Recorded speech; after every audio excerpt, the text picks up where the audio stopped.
Lord knows how much of this we're going to be able to cover. Anyway, so we're resuming now for a second time. If we missed the second section, that was us covering Pelops and Poseidon. Now, I have the recording button on, and I'm not seeing the little numbers running, but the red button is at least pushed. Okay, so the gray zone then is the zone where nothing happens, and Telemachus comes out and he tries to rally the Ithacans, the townspeople of the island, to come to his aid against the suitors who are all trying to marry his mother. And he makes his little speech and no one cares, and he throws down his staff and he cries. It's very, very sad. So that's very challenging poetry, because the poetry of failure is very difficult to work with. But fortunately, I'm doing it in the larger context of Telemachus's fathering. Then he's at this nadir point when the Odyssey begins, and then eventually Odysseus comes home, and then of course it's all charged with heroic energy at that point. So it becomes a very interesting point at which to enter the story cycle of the Odyssey. I begin, of course, the Iliad with the anger, the heroic anger of Achilles, but I'm beginning the Odyssey with the collapse of Telemachus at the beginning of Book 2, rather than the andromoyenne pemusa of the beginning of Book 1 of the Odyssey. So here we are in middle age. Do we, as Americans in 2021, do we have any tales of failure? Oh God, how many hours do you have? Right.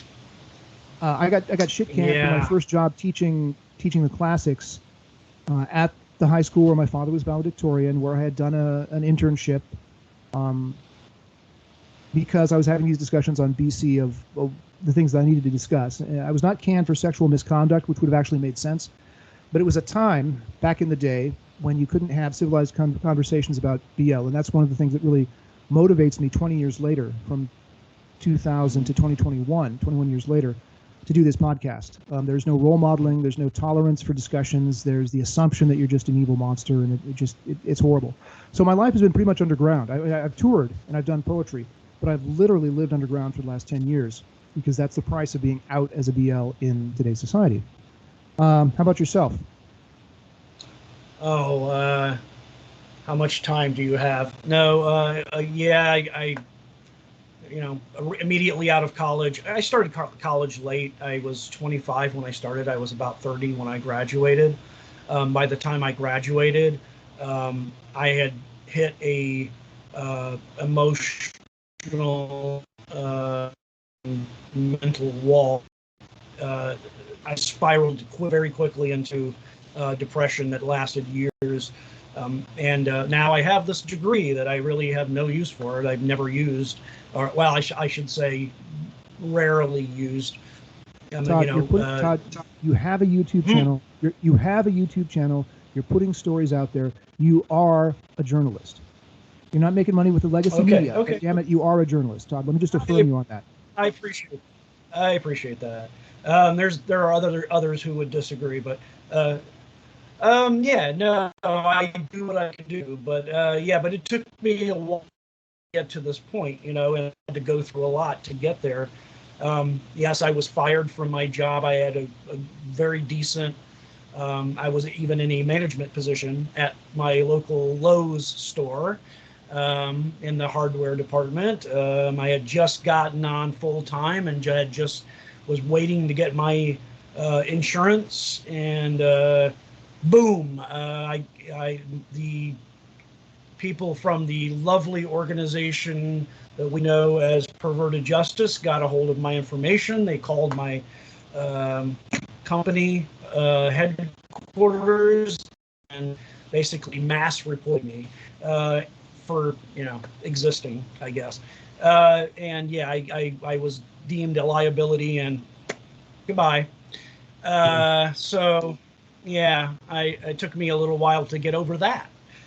I've got plenty of failures under my belt. I could go on, but we'll just leave it at that. Yeah, the nice thing about the storytelling is that there's always something around the corner. So let's leave poor Telemachus in his misery then, and head on to the fourth one, which is the thing about Daphne and Apollo is it always gets told as this twee little Valentine's Day story. You have this cute little god, Cupid, who's represented as a 3-year-old with a bow and arrow, who shoots Apollo in the heart, and he falls in love with a girl, and it's all hearts and flowers, woohoo. But what you never get in the sanitized, conventional, public school acceptable version of this story is that Apollo is well established as a boy lover, and that Cupid represents, say, 12 or 13, represents what we might call an early adolescent point of view, where sex is a thing, but in a very childish and playful way. And Apollo represents a very late adolescent point of view, where he's not an independent adult yet. He's still very much Zeus's son. He's not an independent man, but he is mature enough to look back at the 12, 13-year-old early adolescent, you know, the transition from Cub Scout to Boy Scout, if I may put my finger on it. He can look back at that with contempt as a stage that he has passed by and he wants to say goodbye to.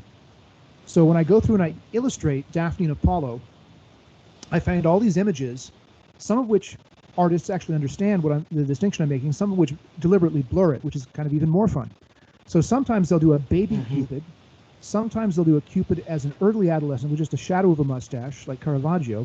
Sometimes they will do Cupid as the older, predatory 17-year-old boy who's really shooting to kill, which I think is a misreading of it. And similarly with Apollo, you'll see Apollo as sometimes you'll see him as a little too childish. Sometimes I saw him, there's one which I use which shows Apollo as an 8-year-old strangling a snake, which is wonderfully suggestive, because killing the python is at the same time a symbol of conquering the power of the mother dragon. It's a symbol of mastery of masculine use of weapons. But of course, the swollen python that is sticking up that Apollo manages to kill is also a sexual symbol, because catching a lizard is the standard image in the classical literature for masturbation. A guy grabs this little life form, this little wriggling life form, and squeezes it to death, and that's called catching a lizard. And so you'll see these very droll statues of teenage boys with an actual lizard, and they're trying to catch the actual lizard. And of course, everyone would know that this was a, you know, they're not going to represent a primary obscenity, but they would know that they would know what it meant. So you have lot of. It's interesting that you mentioned that, because there's a I don't want to get too much into this because we're getting close to the end, but perhaps for next time we can discuss. There's a similar metaphor with caged birds and young girls in art. Yes. Yeah. So I just wanted to throw that out there. And isn't there also a story about a very, very young Hercules strangling this snake? I believe that's in the myth as well. Strangling in mythology. I don't know how you're going to get a sexual image out of that, but that is definitely part of the Hercules myth. So before we get to Daphne and Apollo, in order to correct the, pardon my expression, Americanized view of Daphne and Apollo, I do the story of Apollo and Cyparissus. The plot to that is kind of sucky. There's no real plot. The boy just cries himself to death over the loss of his pet stag. The pet stag had a lot of masculine attributes. It had big horns, right, which is a very, that's why deer have horns, is so they can engage in masculine combat. And of course, stag parties, right, that's a symbol of masculine energy. And the stag has a bulla, which is a symbol of being the child of a freeborn, rich Roman family. So you couldn't, if a boy had a bulla, you couldn't treat him like a slave boy and just screw him. You could screw a slave boy, no one would care. But if it was the son of a Roman citizen, that would be an attack, an assault, vim praebere, to offer violence to. That would get you in big trouble. So the bulla is a sense of sexual inviolability. And all these attributes are given to the stag, but the stag gets shot by mistake and the boy cries himself to death, and it's all very sad in a stupid way. Having established Apollo as a boy lover, then we begin Daphne and Apollo with all this sexual byplay between Cupid, who represents the early adolescent sexuality, and Apollo, who, having slain the python, is now in a position to think of himself as having adult sexuality. He doesn't, but he's at least transitioning out of the 12-year-old boy playing around sexuality. He's leaving the boy love stuff behind, and he's going to pursue a girl. So what happens is Cupid shoots him in the heart with an arrow, and he shoots Daphne in the heart with a lead arrow, and she runs away, and he chases her, and she runs away, and he chases her. And finally, just as he's about to catch her, she prays to her father to destroy her form, which pleased too much. So the father god, Peneus, the river god, turns her into a tree, because she is just as immature as Apollo, and she is father-bound to Peneus, the river god, just as he is father-bound to Father Zeus. And so neither one of them are fit to have an adult relationship. And so she turns into a tree. And then Apollo, of course, takes over those attributes, the laurel branches, the evergreen laurel, and becomes his laurel wreath. And he puts his hand on the tree, and he puts his arms around the tree, the whole 9 yards. It's really pretty silly.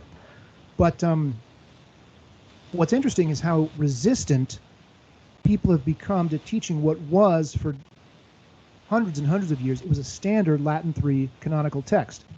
There was these 6 tales from Ovid, Daphne and Apollo, Pyramus and Thisbe, Orpheus and Eurydice, Daedalus and Icarus, Pygmalion, and then finally Baucis and Philemon. These are all well-known tales. There's millions and millions of artistic representations of them.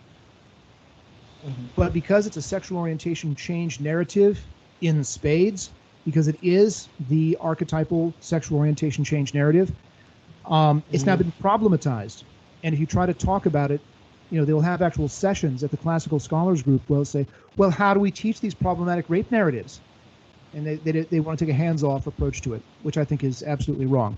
So my relationship to the Daphne and Apollo thing is that the first day of 7th grade, first day of 8th grade, first day of 9th grade, I'm standing there at the bus stop in a state of passionate wonder and sorrow and hope and despair, thinking to myself, is this the year when it happens for me and I feel towards girls the way every other boy feels towards girls? And it never happened.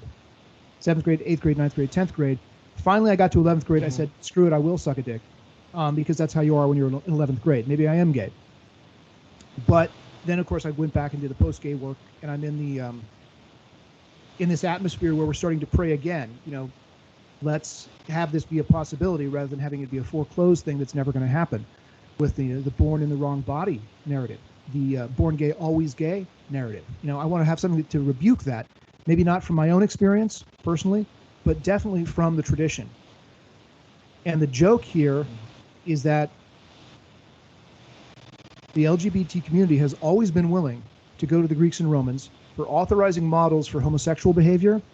So how are they going to say no to me going to the Greeks and Romans for authorizing models of sexual orientation change, which is precisely what we have in Daphne and Apollo, precisely what we have. Sorry, I got my neighbors being crazy. Precisely what we have in Daphne and Apollo, precisely what we have in Pindar Olympian 1. Mm-hmm. So that's the whole arc that we're trying to describe, from Cybele and Attis through Pelops and Poseidon, through Odyssey II, the collapse of Telemachus, and then finally, having established Apollo as a boy lover, we then have him shot through the heart by Cupid's arrow, and then he turns and falls for a girl. So that's an overall sketch. My paranoid schizophrenic neighbor is being crazy. Okay, so any wrapping up comments? No, not really. I think we'll have a lot to talk about next time for sure. Yeah, it is a lot. There's a lot of necessary pushback. I'm doing the best I can with the limited resources of Greek and Roman stuff. I hope that it's better than what the church has had to offer, and I hope that other people will come along and offer stuff that's better than what I'm offering. Okay, my neighbor who keeps me up at night is being crazy, so I'm gonna have to let you go. All right, thank you very much, Todd. This has been VirtueCast number 2. Thank you for listening, and subscribe and buy our merchandise. Yeah, because Todd and I want to be rich from doing this, right, Todd? Do we have merchandise? I don't know. We're gonna have merchandise. We're gonna have people writing in, asking for advice. We're gonna become the gurus of this as we go. All right, take care, Todd. I gotta talk to my roommate now. He's being crazy. All right, good night. Yeah, take care, all. Take care.